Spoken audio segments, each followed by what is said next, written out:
O SICA 5 era uma unidade de instrução, sem cargo operacional significativo. Não tinha armas pesadas e a instrução de combate era rudimentar. Os oficiais do antecedente contactados pelo movimento e aderentes à causa eram o capitão Filipe Ferreira Lopes e eu. E a missão atribuída ao SICA 5 era a ocupação dos transmissores e repetidores da GNR e da Guarda Fiscal e da Legião Portuguesa instalados no Alto da Foia, ponto mais alto da Serra de Monchique, e que, conjuntamente com as antenas da rádio e da TV, emitiam para todo o Algarve. Cerca das 5 da manhã de 25, o brigadeiro comandante do CTA determinou a entrada em prevenção rigorosa das suas unidades. Às 7h50 estávamos na Foia, e foi numa manhã de chuvosa invernia que montámos um perímetro defensivo nas zonas das antenas e desligámos os repetidores da GNR, da Guarda Fiscal e Legião Portuguesa. Nestas ações fomos auxiliados por 2 soldados da Guarda Fiscal, que lá prestavam serviço, e por um técnico do Rádio Clube Português, que ocasionalmente ali passou para a manutenção das instalações. Às 18 horas fomos avisados pelo comandante do Regimento de Infantaria 4 de que podíamos regressar a Lagos. Localmente, logo a 27, o povo algarvio, nomeadamente o de Faro e de Tavira, espontaneamente foram aos quartéis, levando flores vitoriar os seus militares, já plenamente integrados no espírito do movimento. Grândola Vila Morena, terra da fraternidade. O 25 de Abril eu estava numa lavoura e eu estava junto à estrada a trabalhar. E passou lá um rapaz com um trator e parou e disse: Lisboa está cercada. Cercada como? Está cercada, há uma revolução. Nós estávamos na escola e enviaram-nos para casa sem explicações. Tudo muito no segredo, sem entrar em detalhes, porque também não nos era permitido isso. Disseram que para ficar em casa, não sair de casa, que se estava a viver na capital, uma situação que podia ser complicada e então que era melhor ficar em casa. A minha situação é um bocadinho mais complexa, porque eu vivi o 25 de Abril no Alentejo, em Serpa. Toda aquela euforia, foi muito eufórico o 25 de Abril no Alentejo. Muito, muito, muito. Pronto, foi assim a imagem que me ficou do 25 de Abril, mas pronto, vivi o quente. E quando eu cheguei a casa, fui abrir a rádio que a gente tinha e constantemente estava a dizer aqui posto de comando das Forças Armadas. Eles tinham dominado tanto a rádio nacional e formaram eles um comando para eles próprios, para eles poderem transmitir. Então, e depois iam transmitir tudo o que ia acontecendo. Fiquei agarrado ali, já não saí dali para ver tudo, para ouvir tudo. No dia 25 de abril de 1974, eu estava em Monchique e, por razões de saúde, necessitei de ir ao centro de saúde. Só que quando cheguei à rua Serpa Pinto, a artéria já principal da vila, comecei a notar um movimento pouco comum em Monchique. Não havia ninguém nas ruas. Mas era um hábito, todas as vezes que eu ia ao centro, ao núcleo da vila, ir a uma casa de comércio cumprimentar um senhor e ele perguntou-me, então, o que acha do que aconteceu? E eu disse, o que aconteceu? Houve um golpe de Estado. Para se dizer sinceramente, a palavra golpe de Estado não me disse absolutamente coisa nenhuma.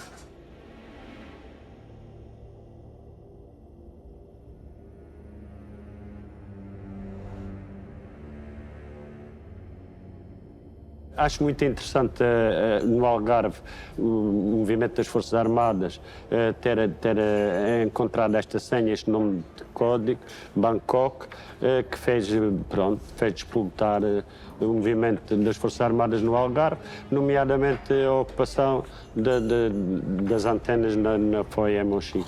Em Monchique, naquele momento, naquela hora, eram 10 da manhã, não se notava absolutamente nada de estranho, a não ser as pessoas, não havia pessoas na rua. E foi um dia realmente com algum stress, como se diz hoje, até que o meu marido voltasse do trabalho ao fim do dia, a ver se ele sabia explicar alguma coisa que também não sabia. A única coisa que ele sabia era que os Vaz Pinto tinham dado a ordem que o escritório não abrisse naquele dia. Eu, na altura, estava em Lagos, andava na escola e, curiosamente, a casa onde estava, onde morava, era na rua do quartel. E, portanto, nesse dia, recordo, não houve escola, o quartel fechou as portas, ficou de prevenção havia muita incerteza, as pessoas não sabiam o que realmente estava a passar. Eu tinha uma carrinha antiga e tinha uma casa de frutas pegada ao Hospital de Vila do Bispo. E fui à Fruta Laus, comia todas as semanas, 2 vezes por semana. E chego a Vila do Bispo, no Largo da Igreja, muita gente.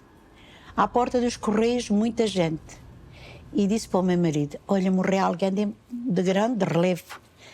Chego à porta do hospital, as pessoas que iam à consulta, as grávidas, e vejo muita gente. E saiu, fui logo dar com elas. O que é que se passa? E elas, até não ouviste? Eu digo, ouvi, 25 de Abril. E começamos a bater palmas e uma maluqueira. Cantávamos, batia as palmas, gritávamos, uma coisa enorme. E eu digo, ainda bem, já posso falar à vontade. E elas responderam assim, mas também se podia antes. Ai, não se podia, não. Como soube a notícia, ao sair da hora do almoço, vinha para a minha casa, quando uma senhora saiu o caminho, que eu vi a rádio, aquilo para ela foi uma alegria.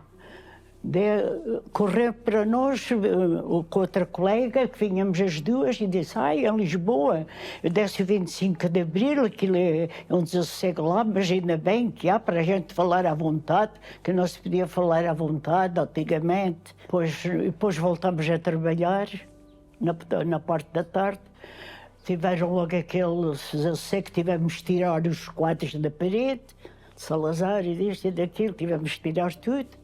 E no final do dia lembro-me dos militares terem regressado ao quartel, mais num jeito festivo até, e salvo erro nesse dia ou no dia seguinte houve uma manifestação no centro de Lagos, recordo-me disso. Fui para a rua, na rua no centro de Lagos, e estava bastante gente, as pessoas bastante excitadas, era uma normalidade, porque estamos a falar num tempo em que as pessoas obviamente não se manifestavam, ninguém tinha opinião sobre coisa nenhuma, e foi para mim uma data marcante que continuo a recordar dela.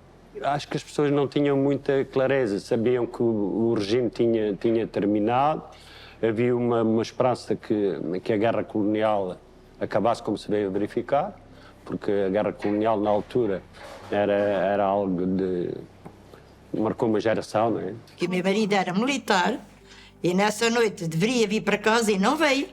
Eu nem me lembro bem do 25 de Abril. Lembro-me que o meu marido disse, olha, já para aí anda um grande sarrabulho na rádio, mas eu nunca fui ligar muito a isso. As palavras democracia, liberdade, para mim nunca não tinham sentido nenhum. Democracia eu não sabia o que é que era. A liberdade era atravessar aqui a praia de um lado para o outro livremente, cair na ribeira, molhar os pés, era isso que era liberdade. No dia 26, que por acaso tenho aqui algumas fotografias, soube que os militares que estavam a fazer serviço vieram dar uma volta ao concelho porque havia tropas em Lagos. Então veio os carros verdes, estacionaram precisamente na Praça da República junto à igreja e foram naquele percurso, naquelas ruas por aí abaixo, foram à Câmara. As pessoas começaram a ver os militares e começaram a ir atrás. E alguém foi dizer, coitadinhos, tenham fome. E eu corto ali 2, 3, quantos soldados são? São 5. Levo 5 fatias de pão com manteiga e levo, penso que era um jarro ou uma garrafa, já não me lembro, água. Disseram-me assim, não, até está a fonte a correr, não precisa de água.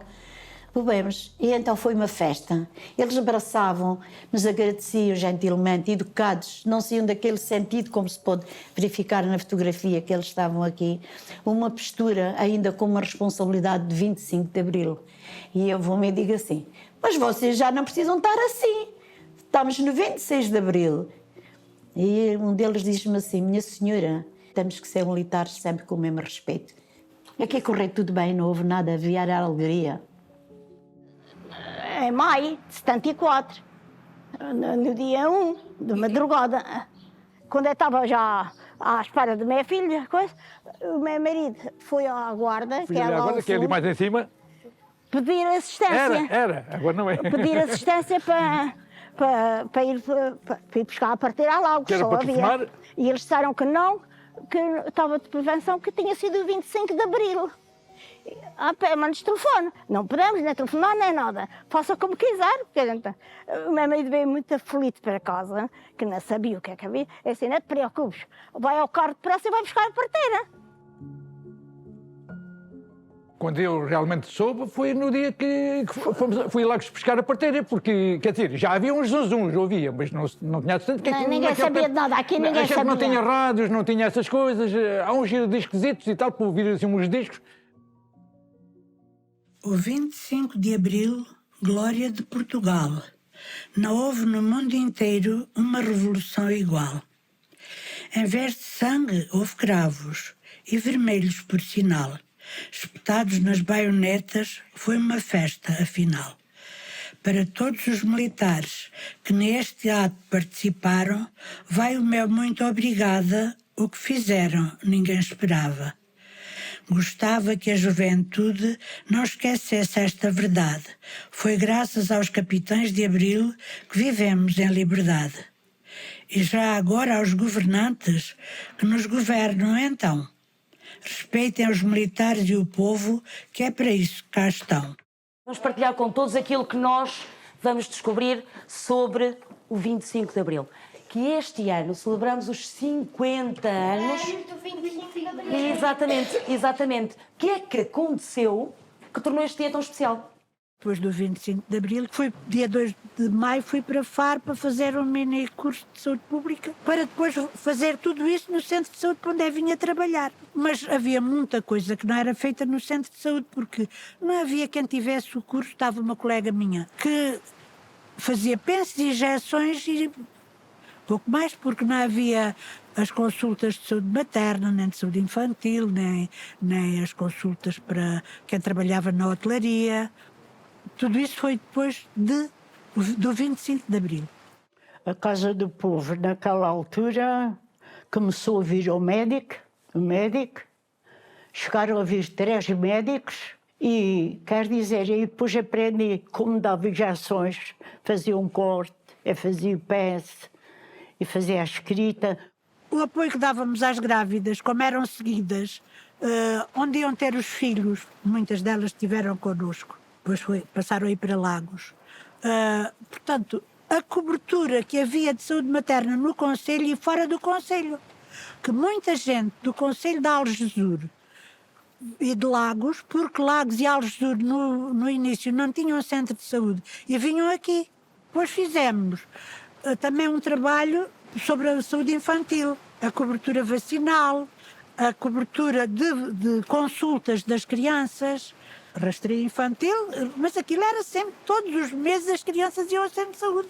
Ao nível geral, o 25 de Abril trouxe coisas imensamente boas. Porque a habitação é outra questão, também foi importante. Nós olhamos para os anos 70, não é? Aquela primeira confusão de 76, 77 é uma coisa, depois com o processo da Câmara a seguir, a grande dificuldade a conseguir essas transformações. O que era antes de 75, não é? Se olhas para a Câmara Municipal não era avaliada, não existia.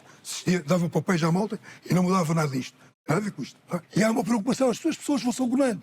Havia uma dinâmica no terreno e as pessoas queriam fazer coisas, não é? E estavam despertas. Conforme os presidentes iam passando, faziam os bairros. Houve o bairro em Sagres, um bairro que era da Liberdade. Houve outro bairro em Burgal.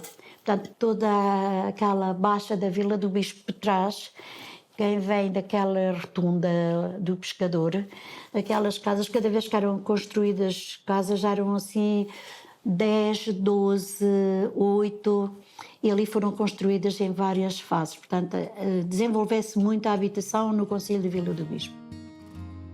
Eu vim para o Burgal com 14 anos. Tenho sempre vivido aqui e antes a nossa situação de habitacional era vivíamos todos em casas precárias, muitos não tinham luz, outros não tinham água e muitos deles tinham chovia em casa, que isso de noite de inverno era aquilo, nem dormíamos, já éramos com baldes dentro de casa e essa coisa toda. E em 76 foi quando a gente demos andamento a este processo do processo SOL e que criamos a dita Associação de Moradores Unidade de Burgal e construímos estas 19 habitações. A gente é que gerimos a construção, não tínhamos aqui intermediários nenhuns.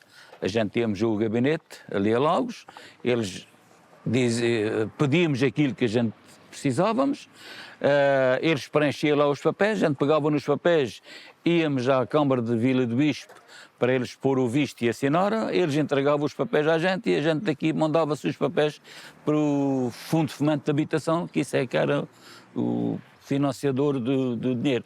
E isto era, todos os meses fazia-se um mapa de obras e, consoante os mapas de obras, eram assim os empréstimos que eles emprestavam à gente. O processo SOL tinha essa modalidade, a construção era autoconstrução. E o que é que sucedia? Havia pessoas que chegavam aqui, ajudavam, a gente tínhamos que dar X de horas de trabalho no bairro, nas casas. Quem não podia dar, pagava em dinheiro. O terreno foi expropriado, por intermédio da Associação Sanitária e do Ministério da Habitação, expropriada para a construção do bar e os seus anexos de arrecadações e essas coisadas todas. É assim que quando a gente veio para aqui, queremos um número de sócio e fica-nos logo o número da casa. Mas viemos habitar todos na mesma altura. Quando acabamos as casas, finalizamos o acabamento. Isto foi em 1979, cada um vê, mas a gente já sabia qual era a nossa casa. E lembro-me perfeitamente da minha avó me contar, eu não me lembro desses episódios, mas ela contava sempre que eu, quando chegava a Val de Boi, andava pelas paredes da casa à procura do interruptor e dizia: avó, a luz, a luz. E ela dizia: oh, filho, aqui não há, espera um bocadinho. E ia acender o candeeiro a petróleo. E depois, isso sim, lembro-me, assim, uma imagem muito rebuscada, e não sei se as senhoras que são de Val de Boi, se calhar a Belinha se lembra, da festa, da chegada que fizeram quando a luz chegou a Val de Boi. Segundo sei, foi a última aldeia da freguesia a ter luz. É assim, eu penso que deve ter sido aí por volta de, se calhar, de 78 já. E lembro-me do meu pai contar, e dos meus pais contarem, que o meu pai chegaram de Lagos, depois fizeram o ramal todo a pé em Val de Boi, às escuras, não é? De noite. E o meu pai vinha a conversar com a minha mãe com a mala na mão, e quando virou a esquina na Rua Estreitinha, que é hoje a Rua Estreitinha, caiu dentro de um buraco que era precisamente, tinham aberto para pôr os postes da luz, que iam ver os postes. Eu acho que uma das questões chaves foi, após o 25 de Abril, também o poder local. O poder local e na forma como veio alterar e veio beneficiar as infraestruturas e o modo de vida também das populações. Antes do 25 de Abril, falando aqui em concreto da Salema, não havia recolha de lixo, não havia esgoto, havia pouco tempo que a aldeia tinha sido começada com eletricidade e água, tinha sido no final, ao início dos anos 70. O saneamento básico, acho que foi feito na altura de que era presidente o Sr. José de Deus, mas, portanto, estamos a falar anos 80. Anos 80, quando foi feito o saneamento básico, que realmente alterou bastante as condições de vida da aldeia. Quando eu nasci, em 55, já havia luz elétrica. O Barão, nesse aspecto, foi uma aldeia sempre muito evoluída. Nos anos 60, houve água canalizada. A única coisa que temos hoje, que agora é tudo muito má prática, é a internet, estamos a zero. É uma aldeia que naquela altura que a gente trabalhava, apanhamos as câmaras que nos davam apoio, como eram cidadãos eleitores, não se tinha bandeira. Todo qualquer executivo que fosse para a Câmara dava-se bem com a gente. Não havia a guerra de bandeiras. Não tinha bandeira, dava para todos, a gente estava com a bandeira branca. E depois também tivemos uma coisa boa, é a única freguesia, além da Vila de Bispo e Sagres, tem um mercado levante, e temos as ruas, a bem dizer, 90% tudo pavimentado. Eu sou do tempo, para ir para a escola industrial, que era de Laos, a estrada chegava aqui ao pé do centro social, hoje da Santa Casa de Misericórdia. Dali para lá não havia estrada. Depois daí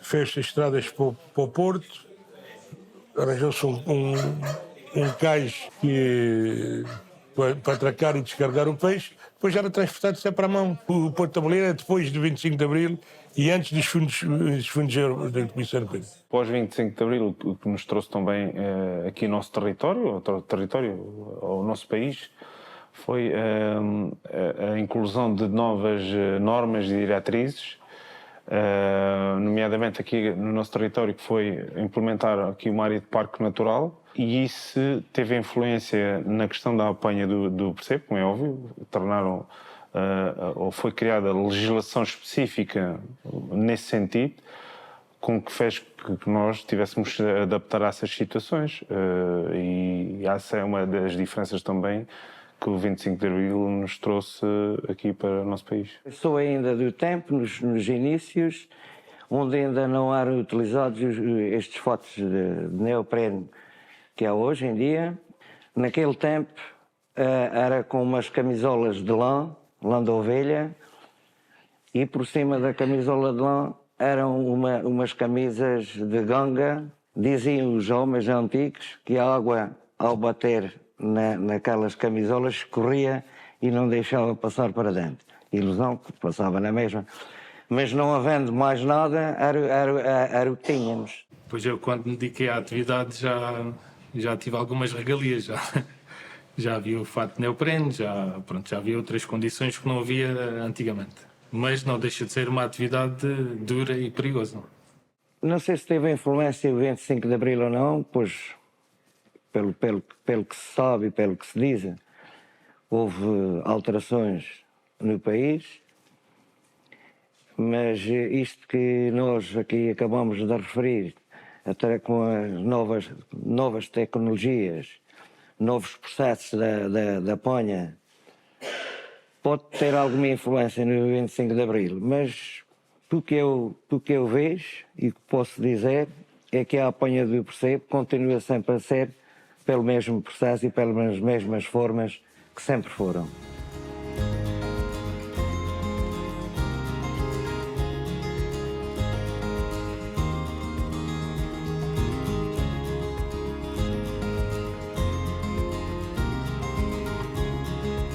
O 25 de Abril, a seguir ao 25 de Abril, o que era a agricultura foi logo que começou a morrer. Queriam acabar com os intermediários, os celeiros que estavam aqui foram fechados, o Estado é que comprava o cereal aos agricultores, pagava na altura 50 escudos para cada 1 quilo de trigo. O agricultor tinha as máquinas, ia cefar, ia recolher o cereal, tinha que passar um talão ao agricultor, e esses documentos, que são históricos, trouxe-os aqui. E este aqui, até muita importância, que até este foi utilizado.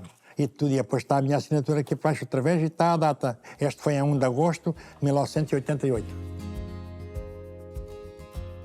A minha escolaridade foi feita na Pedralva até a 3ª classe. Eu vim para Vila do Bispo para fazer a 4ª classe. Os meninos tinham que cantar o hino nacional, tinham que usar todos bata branca e piuga branca. Aqueles que não tinham piuguinha branca, coitados, tinham que usar o que tinham.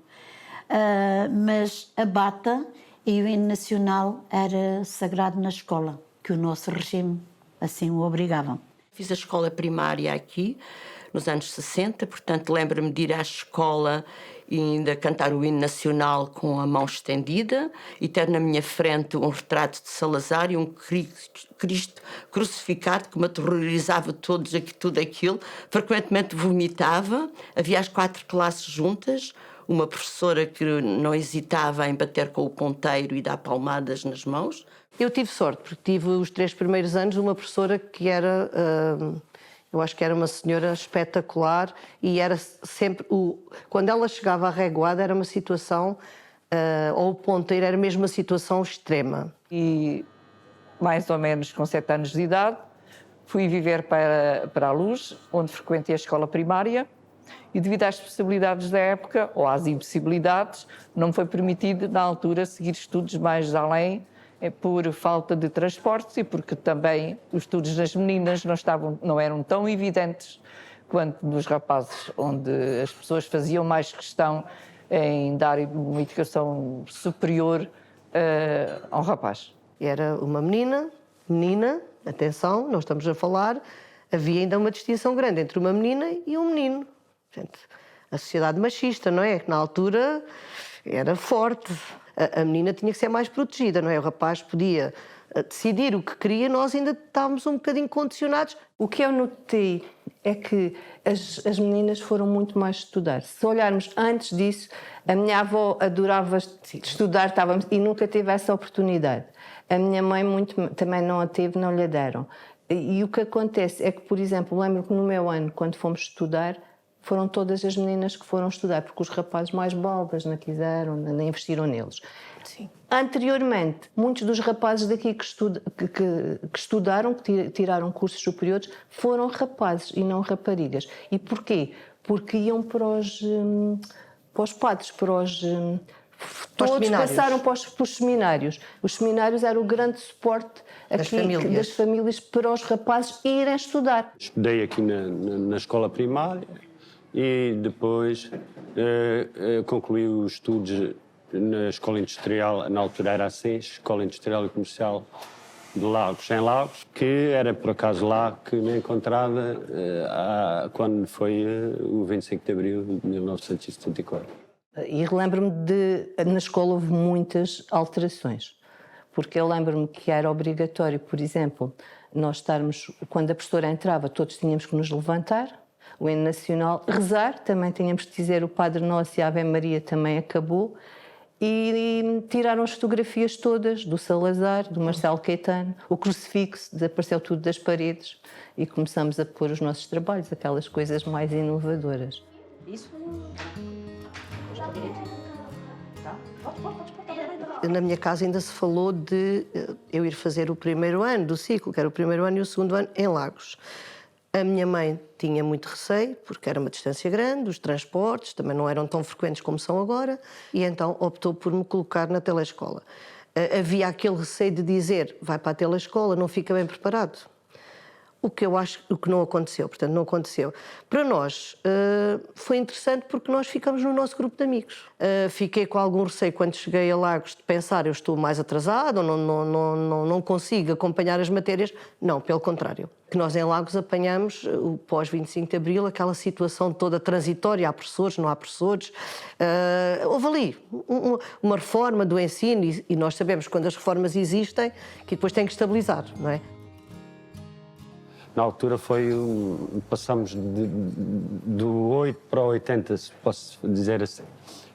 Recordo-me que antes do 25 de Abril havia turmas separadas, meninos e meninas, recreios separados, uma grande rigidez, tínhamos que estar ali muito bem comportaditos.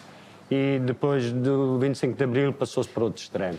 Passou-se em que valia tudo, em que realmente havia quem fumasse na sala de aula, etc. E, portanto, houve um grande choque nas escolas em si e começou a haver movimentos muito ligados à esquerda, evidentemente, a contestar, a fazer greve, saneamentos de professores, enfim, foi uma época bastante conturbada, o final de 74 e o ano de 75. Também tive que sair para estudar, como era natural. Nós até tínhamos que sair muito, muito cedo, porque só tínhamos aqui telescola até ao 6º ano, depois teríamos que estudar sempre fora.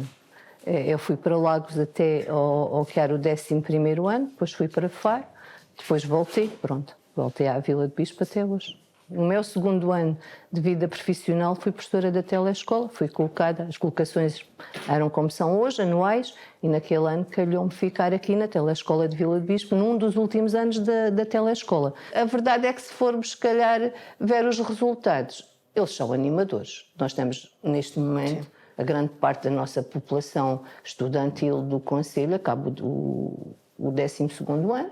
Sim.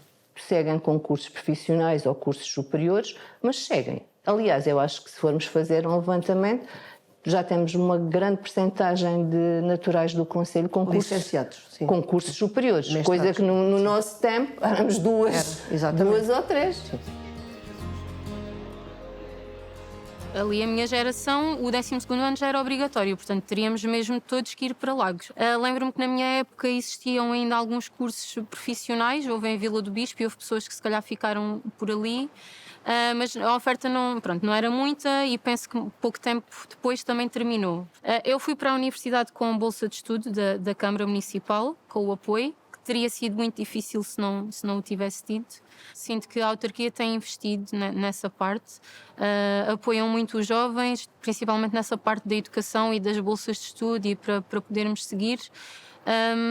E acho que cada vez mais também têm surgido mais ofertas para que depois as pessoas, depois de tirarem o curso, possam voltar e se estabelecer aqui. Foi o meu caso.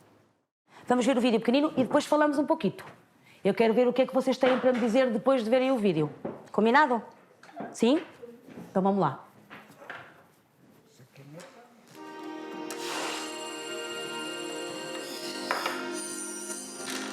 Era uma vez um país que não tinha liberdade de expressão, tinha censura.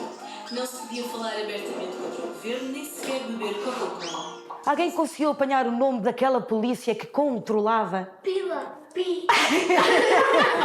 Olha, ela vai corrigir. Qual era? PID. Era a PID, era sim senhora, era a PID. As meninas gostam muito de andar assim com umas roupas engraçadas. Olha. Hoje a Pearl, por exemplo, que roupa que ela traz? Saia e blusa e Como é que é a saia dela? curta e... É curtinha. Naquela altura, as meninas não podiam andar de saias curtas. A maior parte das mulheres não podiam fazer nada. Não podia ter liberdade, não podia fazer nada. Não, as mulheres antes de 25 de Abril era para lavar a louça, fazer a comida e dormir à noite com o marido e falar aquilo que ela autorizava que elas falassem, porque elas não tinham outra liberdade. Ninguém podia falar. Aqui na Vila do Bispo, as pessoas estavam na banda, havia um, que era daqueles PIDs, e dizia ao Estado que aquele homem tinha falado mal do governo. Coitadinhos, estavam sem fazer nada e iam para a prisão.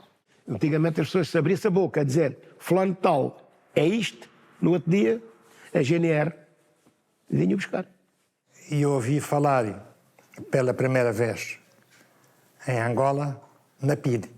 E algum preso que era capturado ia para a PID, que era para a PID depois resolver o que havia de fazer. Mas hoje eu sei o que é que a PID ia resolver. Eles desapareciam por completo e nunca mais ninguém os via.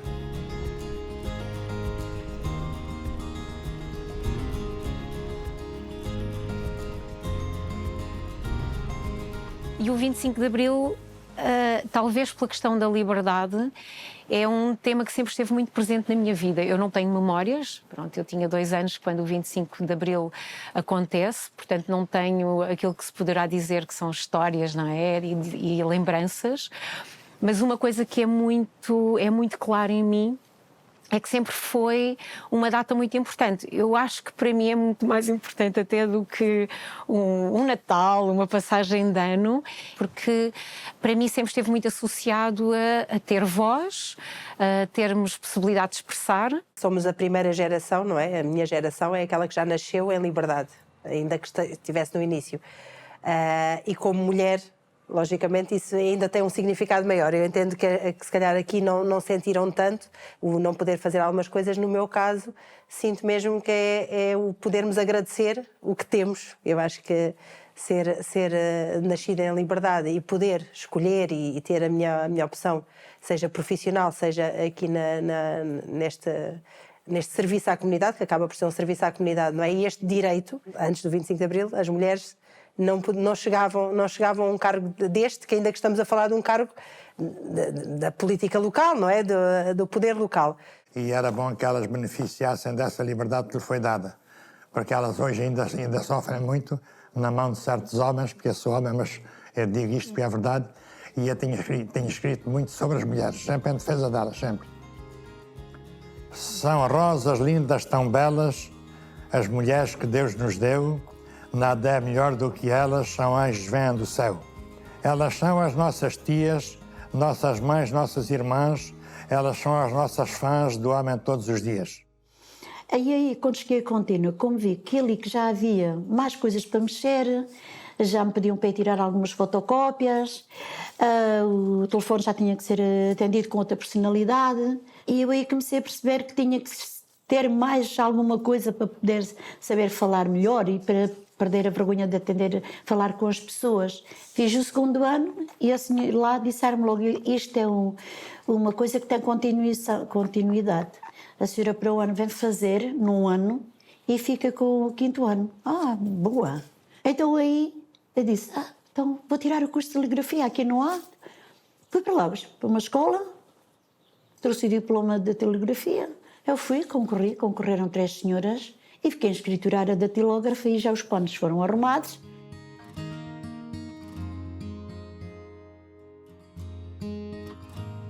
Para mim, o 25 de Abril trouxe foi uma liberdade, uma sensação de liberdade muito grande. Trouxe muitas coisas muito boas para a pesca, principalmente condições humanitárias, na questão de trabalho, na questão de novas oportunidades da construção de novas embarcações. Não havia porto de abrigo, o 25 de Abril trouxe o porto de abrigo, uma lota nova e deixar de ter o esforço humano ser menor.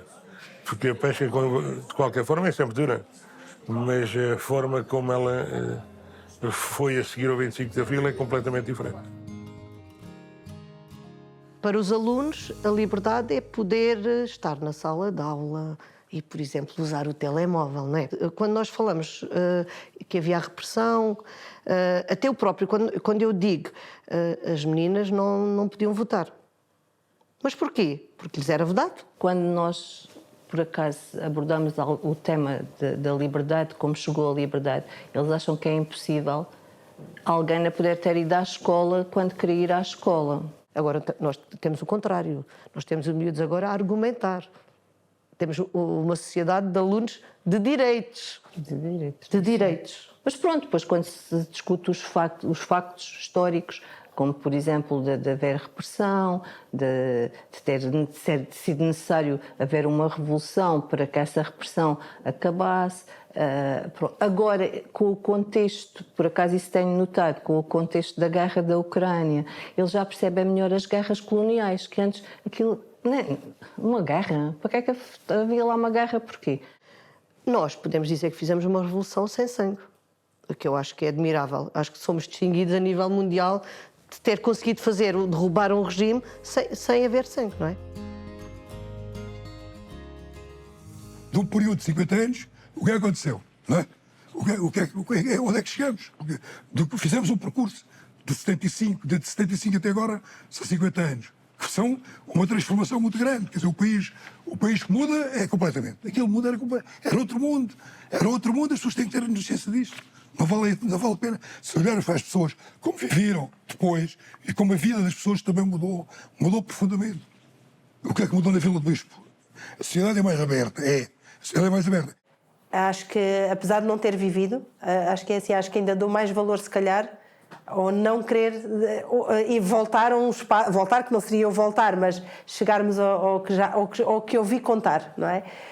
Aos meus filhos o que eu digo mesmo é que é importante, a importância que é a liberdade que temos, viver a vida que querem e que sonham e ter as mesmas oportunidades, porque apesar de ser um meio pequeno, e isso aqui nota-se muito, às vezes dizem não temos as mesmas oportunidades, mas fazer com que eles, mesmo estando aqui, tenham essas oportunidades. Portanto, o poder de escolha, não é? O poder em escolher acho que é o mais importante. Nós vivemos 50 anos numa ditadura e, portanto, 50 anos são várias gerações, é muito tempo. E hoje, com 51 anos, aquilo que eu acho é que é um tema que não se fala. Acho que o 25 de Abril continua a ser uma coisa que cai, há estas comemorações, as celebrações, mas muito pontuais. E aquilo que eu sinto tem que haver qualquer coisa muito mais profunda em que as pessoas sintam, ao longo do seu ano e ao longo da sua vida, este 25 de Abril, não é? As autarquias, no fundo, as autarquias, elas são os nossos representantes das nossas vozes. Está lá, não é? Deverá estar lá para representar aquilo que uma comunidade educada, consciente e sensibilizada sente que é o melhor para si. Se nós, enquanto cidadãos, não nos soubermos expressar, não soubermos sequer aquilo que nós queremos, eles vão ser influenciados e pressionados por forças que não têm ligação nenhuma ao território, que não têm ligação afetiva, mesmo até podem ter física, mas não têm emocional, e que vai levar para um caminho de evolução ou desevolução que não é aquilo que depois vai satisfazer a médio e longo prazo. E, portanto, sim, nós enquanto cidadãos temos que ficar muito atentos para que seja a nossa voz e não dos grandes investidores a prevalecer nos territórios. A nível de saúde, as pessoas só iam ao médico quando estavam mesmo doentes. Portanto, só havia um médico e dava conta de tudo. Nós, no centro de saúde, antes, não era necessário marcar consulta. Agora é. Não era marcado. Quem chegava era atendido. Agora é complicado. Eu sinto-me uma estranha no centro de saúde. E vejo isto tão triste. Como é que é de explicar? Se calhar não tem muita explicação. Tenho muita pena que o Serviço Nacional de Saúde esteja a morrer tão drasticamente. E era um bem tão bom para toda a gente. Hoje, o poder local não tem condições de fazer habitação para jovens. Porquê? A política hoje habitacional do governo, dos governos todos que estão-se para dentro, não é... Eles não querem saber dos jovens, isso só serve para propaganda política. E o problema maior que foi aqui foi que depois do 25 de Abril não se ter continuado com uma habitação social para todos. Podia ser a habitação social para os jovens e a habitação social para quem quisesse comprar. E outra para arrendar. Mas isso tinha que ser tudo planeado. Ninguém quis saber disso. Em termos de 25 de Abril, eu acho que temos que destacar o permitir a que cada um de nós tenha um papel na sociedade. Acho que, acima de tudo, eu era miúda também, na altura não fiquei com uma imagem do que é que implicava. Tenho ficado ao longo do tempo, não é? Do que a pessoa estuda, do que estudou na escola, do que se vai apercebendo. É o papel que cada um de nós tem, é não ser desvalorizado. Conquistou-se a liberdade de expressão, que é o direito de associação, nós convivermos uns com os outros, muita coisa, e ficarmos livres daquela guerra que nos era imposta. Isso é uma coisa, a gente ia para lá e não foi para lá de vontade, foi para lá que foi obrigado. 50 anos depois do 25 de Abril, já se vai notando. Nos últimos anos vai-se notando a evolução, as coisas. Estas pessoas que andam agora, se têm passado meia dúzia de anos no tempo da ditadura, ou do marcelismo, ou do salazarismo, já tinham outra maneira de pensar. Porque agora já está tudo feito. É como ir ao supermercado. Antigamente criava-se o porco, criava-se a galinha. Agora vai ser o supermercado, muitos deles já vêm assados. Há falta de uma história, pronto. Mas isso fazia falta, se calhar, para muita gente, para ver o que é que estava a vida naquele tempo. Penso que a Revolução escolheu duas músicas bonitas para dar entrada à liberdade, se bem que esteja convicta que ainda hoje, tal como na época, ninguém percebe, entende o verdadeiro sentido de Grande La Vila Morena e continua a pensar que era tudo uma fraternidade, que eram todos amigos, eram todos igualdade e ninguém percebe qual é a igualdade.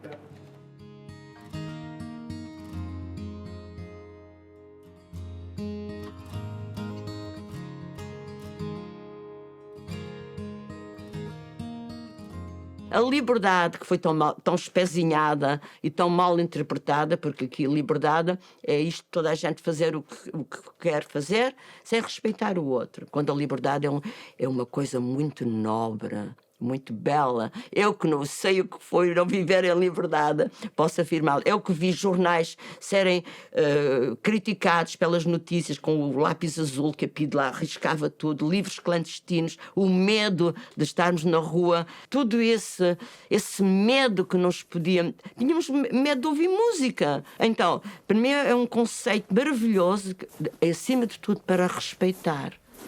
Grandola Vila Morena, terra da fraternidade, o povo é quem mais ordena dentro de ti a cidade.